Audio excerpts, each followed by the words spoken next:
With thousands of positive reviews and unbeatable prices, lootbar.gg is the smarter way to recharge in Wuthering Waves. Click the link in the description in order to start saving money now. Yo nation, welcome back to another video, and it's time for us to discuss something very important, which is the upcoming character in Wuthering Waves, and that character is going to be Phrolova.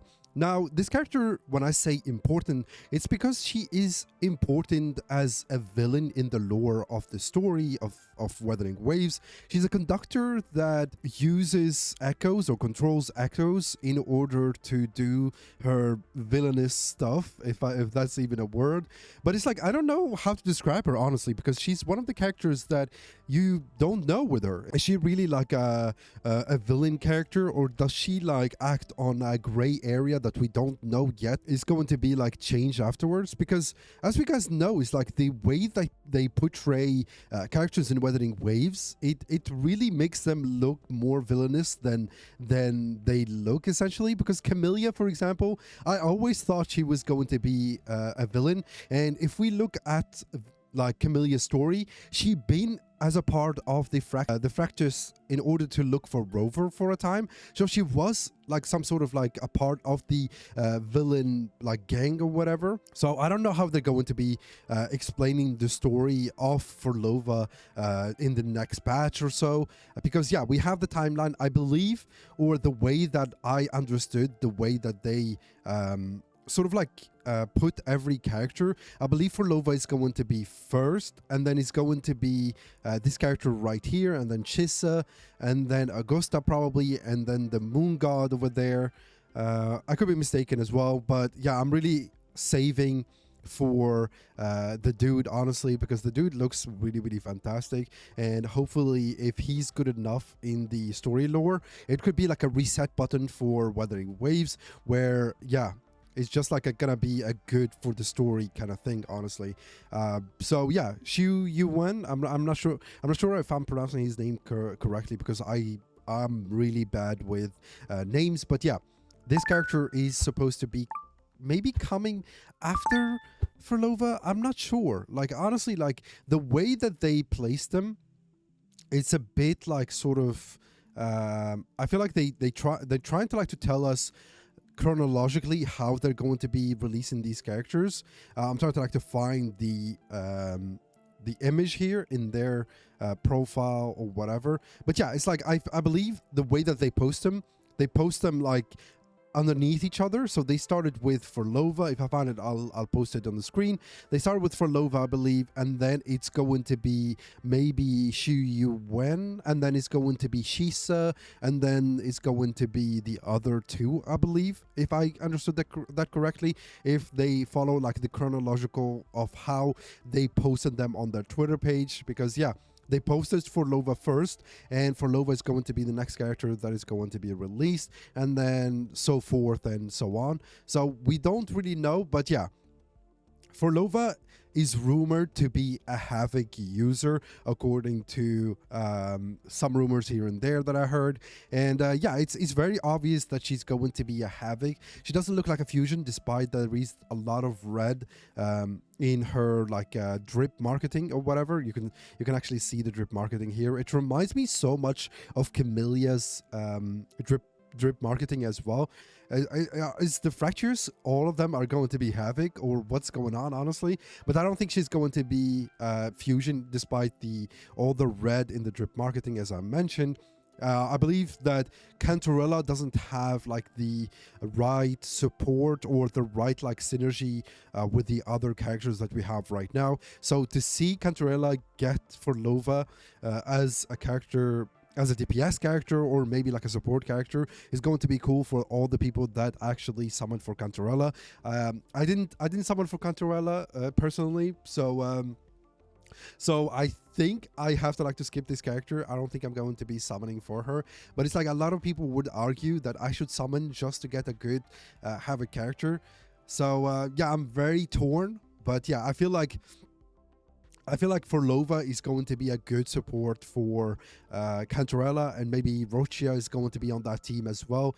Maybe we see Camellia as well. I don't know until I see the actual kit and what kind of buff she's going to be introducing. Maybe she doesn't introduce any buffs and she's going to be a part of the negative status similar to Phoebe and Zani, and maybe a little bit like Cartethiya, that because we've seen them like sort of like shift the meta towards this negative status with two of the characters that we got in the 2.0 era, and I feel like this sort of like negative status is sort of connected to the new region that got unlocked, which is like Renacita. So we saw a lot of negative status with Phoebe that got released in 2.1, and then we have I believe Zani. When was Zani released? Was it like 2.3? Was it, or 2? Yeah, it was 2.3, right? So yeah, it's like with Zani with 2.3, and then we have Cartethiya a little bit with the negative status between ciaccona and like the Arrow Rover as well. So we're going to be seeing maybe another negative status character in Wuthering Waves. These are just speculations, of course, so we don't know what is going to be happening or what kind of plan that Kuro Games are planning for these characters.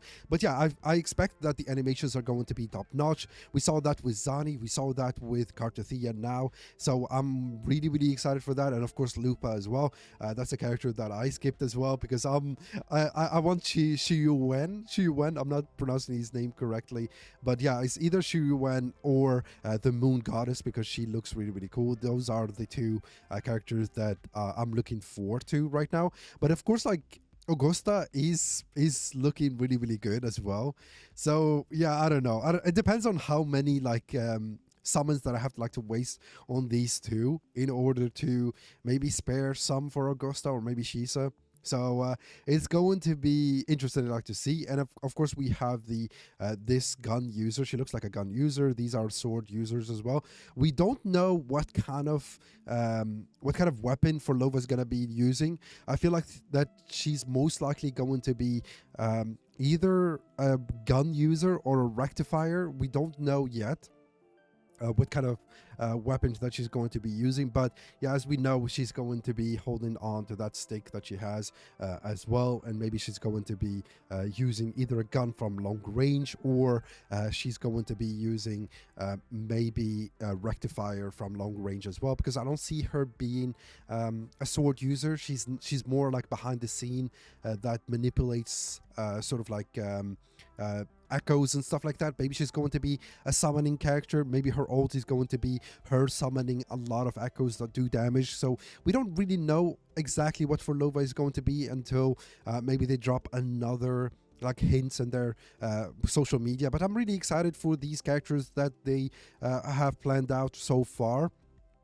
And I feel like Phrolova is going to be the first villain that we got introduced in the game, because we saw her at the beginning of the game besides Scar. I really thought, after seeing Scar taking so much screen, I always thought that Scar is going to be a character that got released in 1.4, honestly, or maybe 2.0. We're going to be seeing Scar like released from jail, and straight away Scar is going to be the main villain for 2.0. But yeah, Phrolova took over, which is understandable. But yeah, maybe we see Scar in maybe 3.0, or no, not 3.0, sorry, maybe is going to be 4.0 like villain or something. And we have Cristoforo as well, which is a main villain as well from the Fractures. So yeah, it's like I'm really excited to see what they're going to be doing with the main story after Phrolova being introduced. Are they going to be still like showing her in the story? Because like I feel like once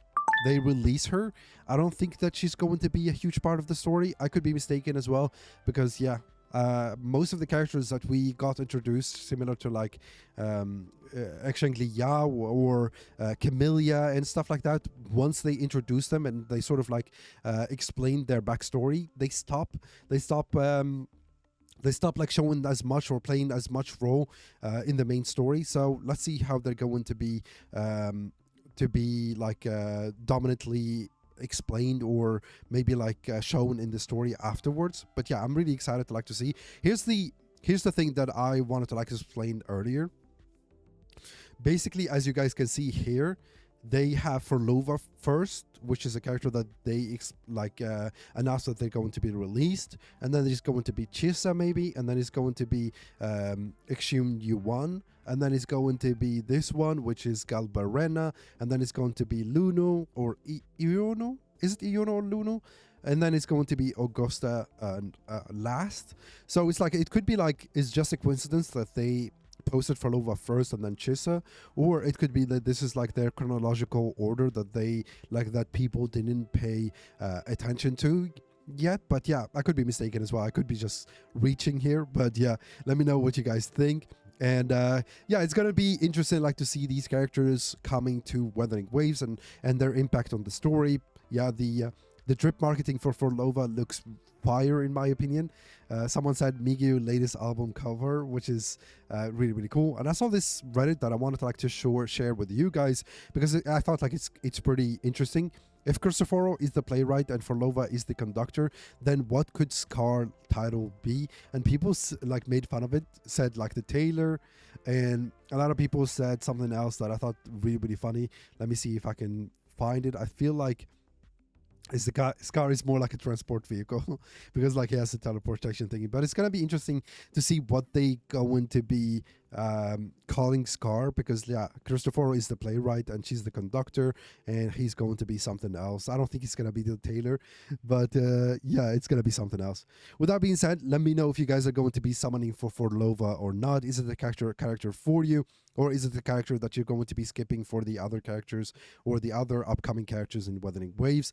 For me, I feel like I'm probably going to be skipping, unless like I decide to go crazy on the Havoc team and decide like to get a good Havoc team. I do have Camellia, but if she's good with Camellia, maybe I go crazy and get her. But yeah, only time will tell if she's going to be a support character or a main DPS character. So yeah, with that being said, thank you so much for watching. If you're not subscribed, make sure to hit that subscribe button. Help us reach 5,000 subscribers before the end of the year. And with that being said, I'll be catching you guys in the next video.